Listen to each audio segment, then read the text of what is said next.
Assalamualaikum warahmatullahi wabarakatuh. Balik lagi di channel Abai Seventeen.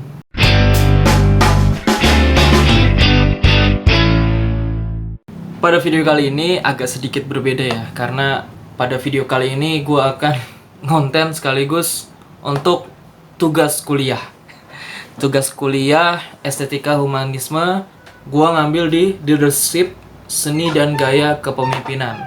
Nah, di video kali ini juga gue akan spill, ngasih tahu tentang pemimpin, pemimpin super dupernya pemimpin gitu ya, pemimpin dari segala pemimpin yang mungkin memang udah kalian tahu di judulnya ya, sama di thumbnailnya. Jadi ini dia konten gua tentang leadership. Nah, sebelum kita ngomong lebih jauh, kita akan ngomongin soal teori kepemimpinan menurut ahli. Kepemimpinan adalah aktivitas para pemegang kekuasaan dan membuat keputusan. Itu oleh Dubin tahun 1951. Ada juga pendapat dari Hamfield tahun 1954, yaitu kepemimpinan adalah langkah pertama yang hasilnya berupa pola interaksi kelompok yang konsisten dan bertujuan menyelesaikan problem-problem yang saling berkaitan. Nah, ada juga dari Stockdale tahun 1948, kepemimpinan adalah suatu proses mempengaruhi aktivitas kelompok dalam rangka perumusan dan pencapaian tujuan. Itu adalah teori kepemimpinan menurut beberapa ahli. Nah, ini nih, kita lanjut ke intinya langsung ya.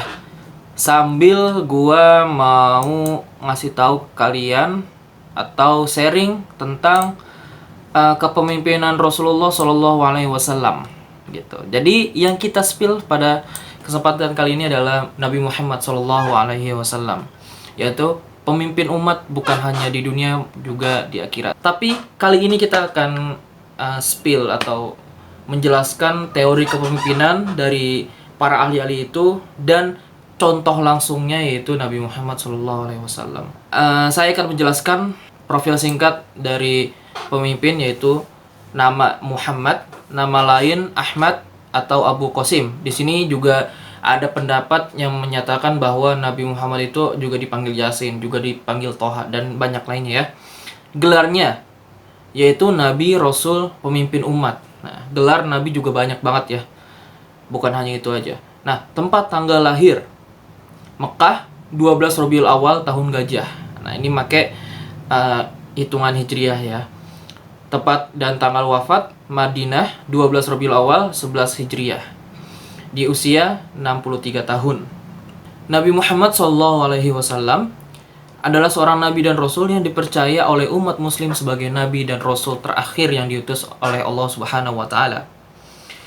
Beliau Shallallahu Alaihi Wasallam bukan hanya menjadi seorang pemimpin agama, tapi juga pemimpin politik, militer, ekonomi, manusia yang patut dijadikan teladan bagi seluruh umat manusia. Dari akhlaknya, adabnya, ketegasannya, bahkan kepemimpinannya. Di sini ada gaya kepemimpinan, beberapa gaya kepemimpinan, dan saya akan langsung menjelaskannya berserta contoh suri tauladan kita Nabi Muhammad SAW. Yang pertama, Great Man Theory. Nah, Great Man Theory adalah kepemimpinan dan bakat-bakat kepemimpinan di bawah seseorang semenjak orang tersebut dilahirkan. Jadi, teori ini menjelaskan bahwa kepemimpinan tuh udah dilahirkan gitu. Orang lahir udah jadi pemimpin, istilahnya begitu. Nah, Great Man Theory, Nabi Muhammad apakah termasuk Great Man Theory? Nabi Muhammad SAW dilahirkan dari keluarga baik-baik, dari bapaknya, kakeknya, buyutnya, sampai ke Nabi Adam alaihissalam. Jadi nasab beliau tuh bisa dikatakan sempurna gitu. Nasab Nabi Muhammad SAW dijaga sangat baik oleh Allah. Itulah mengapa ketika ditakdirkan menjadi penutup para nabi, Nabi Muhammad SAW mempunyai bakat kepemimpinan yang Allah tanamkan dari lahir. Memang itulah Nabi, Rasul, dan yang udah diciptakan Allah ya, yang udah diutus oleh Allah gitu ya. Jadi memang dari nasabnya, dari Nabi Adam, bukan dari kakeknya lagi, tapi dari Nabi Adam memang nasabnya udah bagus Nabi Muhammad tuh. Itu Great Man Theory yang pertama. Yang kedua, Trait Theory, teori sifat kepribadian. Nah, teori sifat kepribadian ini adalah orang yang dilahirkan atau dilatih dengan kepribadian tertentu akan menjadikan mereka unggul dalam peran kepemimpinan. Teorinya Nabi Muhammad adalah menurut perkiraan dari pengguna Quora, Nabi Muhammad SAW memiliki kepribadian INFJ. Nah, introversion, intuition, feeling, dan judging. Dan memang untuk yang memperdalam psikologi pasti tahu inilah MBTI ya. Hanya Allah yang tahu sebenarnya kepribadian Nabi, tapi hanya Allah yang tahu ya. Namun apa yang diperkirakan oleh pengguna Quora itu tidak sepenuhnya salah. Karena memang Nabi semenjak kecil sudah dilatih oleh ibunya, lalu kakeknya, lalu pamannya. Bahkan bukan hanya pelatihan tentang menggembala kambing dan berdagang, bukan itu doang. Tapi beliau juga mendapat pelatihan kepemimpinan dari orang-orang terdekat beliau. Nah, jadi beliau Nabi SAW memang unggul dan karena dilatih gitu. Dilatih kepemimpinan dari bukan hanya dari keluarganya tapi dari tetangganya, dari saudara-saudaranya gitu. Nah, yang ketiga adalah contingency theory, yaitu teori kepemimpinan situasional. Yaitu kepemimpinan yang timbul karena harus didasarkan pada situasi dan kondisi tertentu. Nah, ini pemimpin timbul karena bisa dikatakan dalam situasi yang terpojok atau yang situasi yang darurat gitu ya bahasanya. Sebelum Nabi Muhammad dilahirkan, bangsa Arab terkenal dengan kebodohannya. Nah, kita tahu lah ya namanya zaman jahiliyah. Makanya disebut zaman jahiliyah, zaman kebodohan. Lalu Allah Subhanahu wa taala mengutus Nabi Muhammad SAW sebagai rasul bukan hanya untuk bangsa Arab saja, bukan, tapi juga untuk umat manusia secara keseluruhan. Utara, selatan, barat, timur ini Allah mengutus Nabi untuk kita semua gitu. Karena mengemban tugas yang begitu besar, Nabi Muhammad berlatih dan dengan bimbingan Allah beliau menjadi pemimpin yang hebat dan disegani. Jadi karena dulu terutamanya bangsa Arab ya, bangsa Arab itu memang jahiliyah, terus memang jarak antara Nabi Isa ke Nabi Muhammad agak cukup jauh, jadi udah banyak yang musyrik, udah banyak yang tidak mengesahkan Allah lagi. Nah, jadi itu situasinya gawat, sebegitu gawatnya. Nah Allah mengutus Nabi pada saat itu untuk menjadi pemimpin yang pada awalnya itu di bangsa Arab, tapi semuanya dapat gitu. Kita pun bisa termasuk sebagai umat Nabi Muhammad SAW. Yang keempat, teori gaya dan perilaku. Seseorang dapat belajar dan berlatih untuk menjadi pemimpin melalui ajaran, pengalaman, dan pengamatan yang baik. Mencontoh kakeknya yang juga menjadi pemimpin Bani Quraisy, Muhammad kecil mengamati kepemimpinan kakeknya, dan juga keluarganya juga mengajarkan Muhammad tentang kepemimpinan. Jadi memang Nabi Muhammad itu walaupun memang ditinggal oleh ayahnya semenjak beliau di kandungan, tapi beliau belajar dari kakeknya, belajar dari pamannya, belajar dari saudara-saudaranya yang memang punya jiwa kepemimpinan gitu. Terus behavioral theories yang kelima ini ya, teori perilaku. Pemimpin ditentukan oleh perilakunya dalam melaksanakan fungsi-fungsi kepemimpinan dan perilaku tersebut dapat dipelajari atau dilatih. Nah, ini perilakunya, behavioral. Nah, sebelum Nabi Muhammad diutus menjadi nabi, Nabi Muhammad muda sudah sering mendapat kepercayaan dari banyak orang.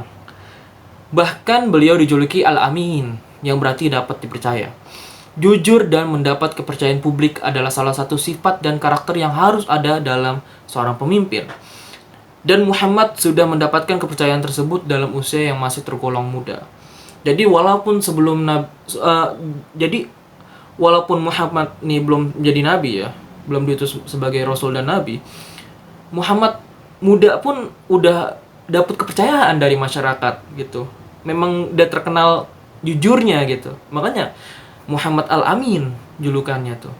Terus yang keenam adalah teori servant, teori kepemimpinan pelayan. Pemimpin harus melayani, ya kan? Gaya kepemimpinan ini cenderung fokus untuk memengaruhi kebutuhan pengikut dan membantu mereka menjadi untuk lebih mandiri dan berwawasan lebih luas. Dalam menjadi pemimpin negara, pemerintahan dan umat, Nabi Muhammad bukan berarti terus-menerus dimanjai oleh umatnya, enggak.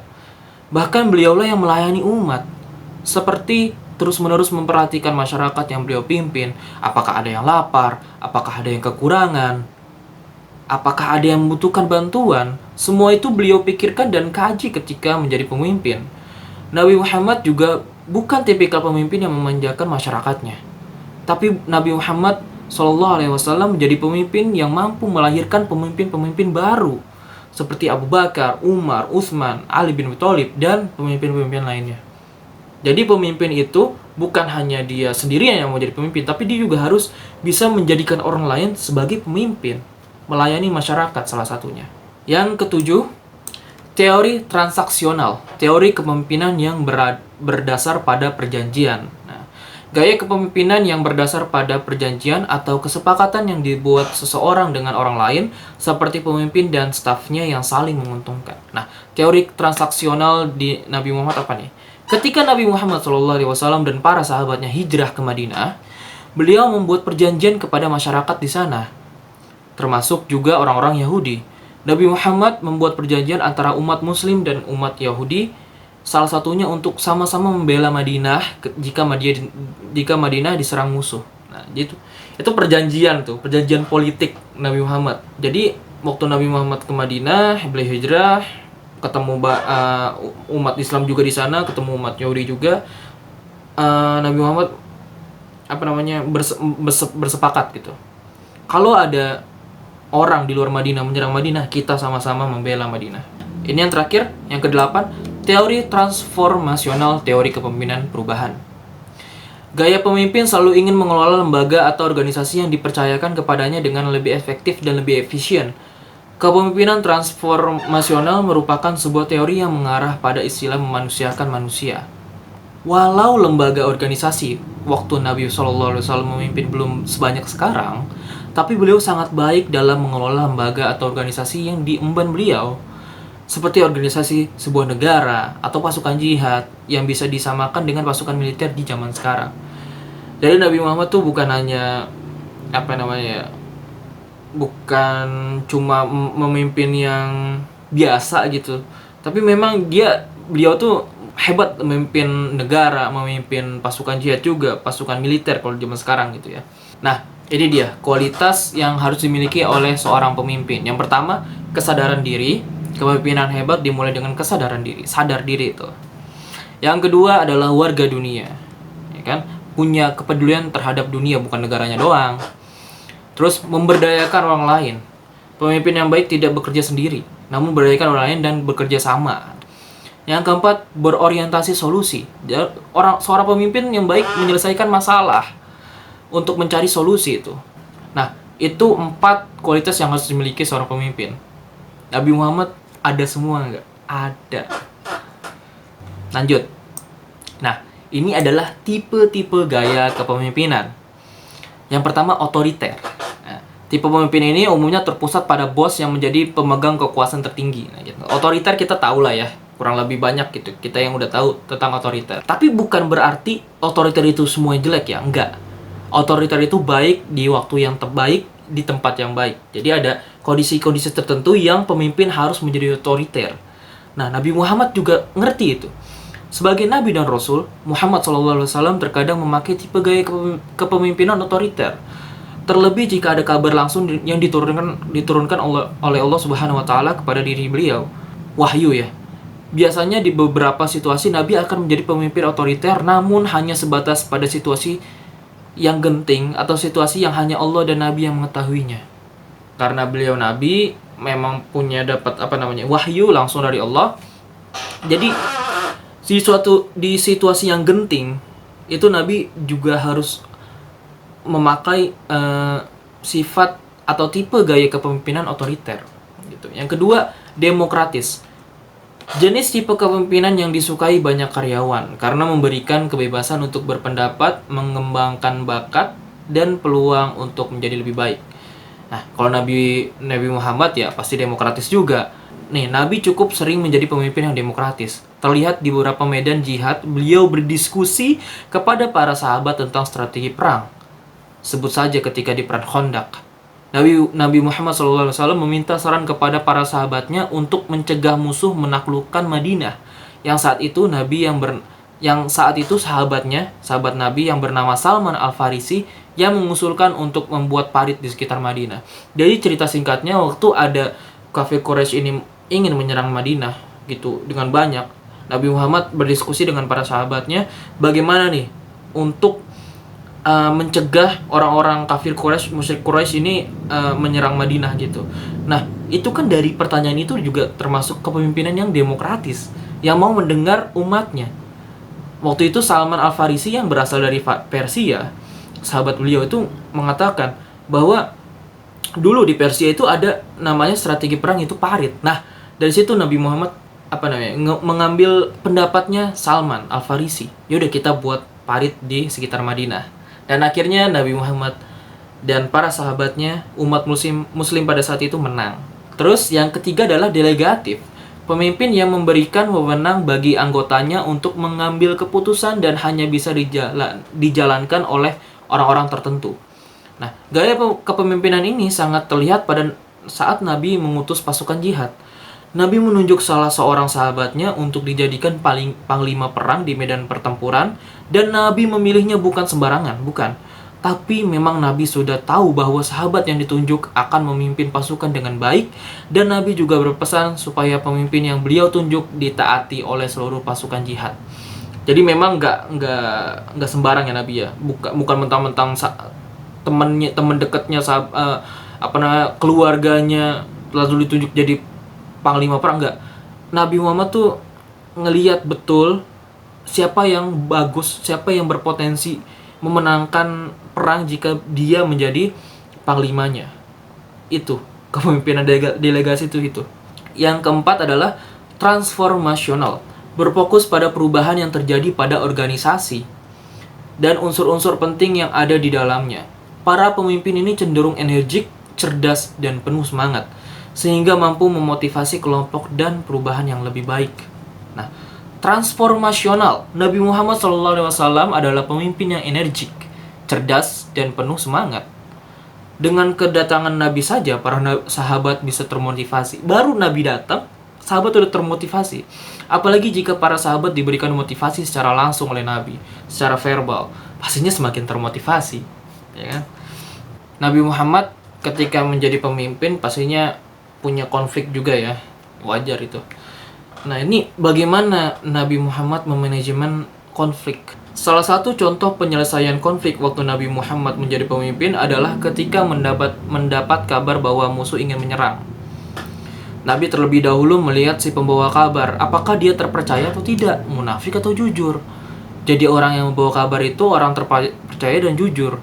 Jika orang yang membawa kabar itu adalah orang yang terpercaya dan jujur, maka Nabi dan para sahabat ketika ingin berperang lawan musuh mencoba menyelesaikan dulu melalui cara dialog gitu. Menawarkan Islam atau diberlakukan jizyah. Namun apabila musuh menolak itu semua baru diperangi. Itu konflik waktu itu Nabi tuh bisa menyelesaikannya dengan baik. Terus social capital.